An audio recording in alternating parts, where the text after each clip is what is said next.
Yeah, so we were discussing must. Must are used in two conditions. That is, first is obligation, and that is she must. She must be his sister. She must be his sister. She shares the same looks. Then must can be for obligation. You must leave before the sun sets. Then second is have to. Have to is used for two things. That is, have to is used for in two conditions. That is obligation or advice. I have to study hard. I have to study for my exams. Then we have shall. Shall is again used for obligation or you shall pay on Tuesday. You shall leave on you shall submit your assignment on Tuesday. That is, and shall is also used for offer. Shall I help you? That is offer. Then the next is should. Should or ought to. Should or ought to is again used for obligation. You should see the doctor. You should see the doctor. It's too late. You should see it. It's excellent. So that is obligation.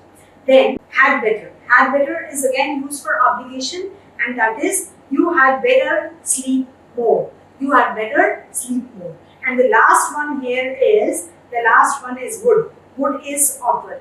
Would you like a cup of coffee? That is would. So then we have modals in the past. Once again, we are going to discuss the modals in the past. What are the modals in the past? That is, they are modals refer to actions that happened in the past. There are certain modals which refers to the action that happened in the past. That is modal plus have plus were in past participle. What is past participle? Past participle is the ed form of the verb. That is, it must have been a difficult, it must have been, okay, modal plus have plus were in past participle. It must have been a difficult decision. They should have invited her to their wedding. So this is how we can use modals in the past. The next one is, again, this is a chart. This chart shows the modal, the perfect form. Then we have the uses, and then we have the example. This is also for your better understanding. Means one go and you can learn everything. Must have plus past participle. That is logical conclusion about the event. Logical conclusion about the event in the past. That means Peter has arrived late. He must have been caught up in the jam. Then second is may or might plus have plus past participle. Means whenever we have to use the modals in the past form, then it is modal plus have plus the past participle. That is, what does it show? An assumption about something past. She must, she may, or she might have taken the wrong turn. She may have taken the wrong turn, or she might have taken the wrong turn. Both the ways it can be expressed. Then the third one is could have plus could. When we are making in the past, when we are making the sentence, that is could, then we use have plus the past participle. And what does it show? Certainly that something could not have happened. He couldn't have passed. He couldn't have passed because you hadn't studied enough. He couldn't have passed because he hadn't studied enough. Then the fourth one is would. Would have plus past participle. It is used for he wanted to have done something, but he could not do it for external reasons. I would have visited you, but forgot your address. The next one is should. Should, ought to have plus be. Should have plus be, or ought to have plus, should have plus past participle, or ought to have plus past participle. That is, complaining that something has happened in the past, or regretting that what we expected has not been fulfilled. Something that has happened in the past, and we are sorry that what we expected it did not happen. So it is you should have warned me earlier, or you ought to have warned me earlier. Then the second last is shouldn't have plus past participle. It is used for criticism of a past event that should not have taken place, should not have happened. He shouldn't have told them. He shouldn't have slept at this hour. So something which he shouldn't have done. And the last one is needed. Needed is again followed by have plus the past participle. And needed, it shows that there was no need to do what was done in the past. You needn't have got it. you needn't have worried about it so much. So as we are moving towards the end of our presentation, then the last few slides, modals in past means modal plus have plus past participle. Then again we have discussed would have, past, would have, past unreal action. I would have bought the car, but I did not have money. Then next is may have. May have is again past unreal possibility. Or you may have passed if you had studied hard. Then the third one is might have. Might have is again past unreal, small probability. You might have sold the house if you really needed the money. Then the next one is should have. Past unreal recommendation. Past unreal recommendation. That is, you should have listened to the doctor. You should have followed the advice of the doctor. Then must have. Must have again past unreal assumption. We must have been crazy. We must have been careless. A last tip, that is, there are few verbs which often serve as modals too. They are modal-like verbs. There are certain verbs, apart from these modals, there are certain verbs which serve as modals. So we call them modal-like verbs. They need to be conjugated.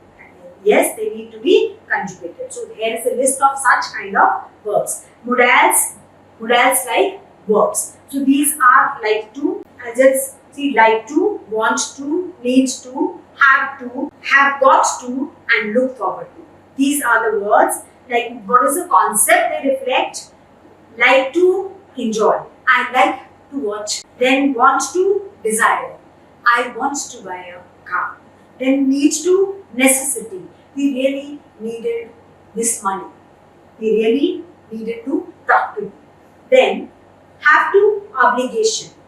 Suzanne have to pay the rent Suzanne have to pay the rent every month. Then have got to. Have got to means I have got to go now. Then look forward to. Future plan means I look forward to meeting you in January. So we come to the conclusion. Means what is that what we had learned from this session? Means and what is the conclusion of learning modals? Means what are the learners? What will the learners means how the learners will be benefited by the learning of these modal verbs? First is understanding modals. Means it is essential. Learning modals, understanding modals means learning modals, studying modals is very, very important for expressing various shades of moods. Means in which mood what sentence is to be written. That is very necessary for modals. Means for that knowledge of modals is very important. Then the second is types and usage. Means familiarity with different types of modals and the way they are used. Because as we people have learned from our class that there are very many uses of modals. Means one word can be used for so many things in so many forms. Means they express so many different meanings. So that needs to be understood very clearly for proper good English, proper grammatical constructions and good expression. Then the next one is grammar rules. Means adhering to the rules of modals. Means once we follow all the rules of modals, means there can never ever be any grammatical mistake on the part of the learner. Then practical application. Mastery of modals enhances both written as well as spoken English. Continued practice. Regular practice of modals with exercises and application in key to becoming and real world application is the key for becoming proficient in using modals. Means regularly we have to practice. First of all, we have to go through the go through the content a number of times so that we can mug up. Yes, I will say, because first of all, mugging up is important, because 6 types modal is used, or 6 types scan is used, or 2 types must is used, or 4 times might is used, whatever the usage means. First of all, we need to learn that how, what times, which word, how many times which modal verb can be used and where it is used. Then once we have learned that, then only we will be able to master it in our day-to-day expressions. So I hope all of you have understood, because it has been a very long, because I was feeling that the number of slides I have added is a little more, but it was done to make the content more clear, because modals are at times a little confusing also, and it is a little unclear also. So what I have done is that slide wise I have added content for your understanding, plus side by side I have even incorporated I have even added the charts, so that once you have learned from the content, then you can keep the charts in your laptop, or you can keep those 1 or 2 charts in your copy, or you can write it down in your copy, or you can keep in your phone, and once or twice a day if you will revise them, then it will be very easy for you to understand. So I hope you have understood the modals. Thank you very much for a patient listening. Thank you once again.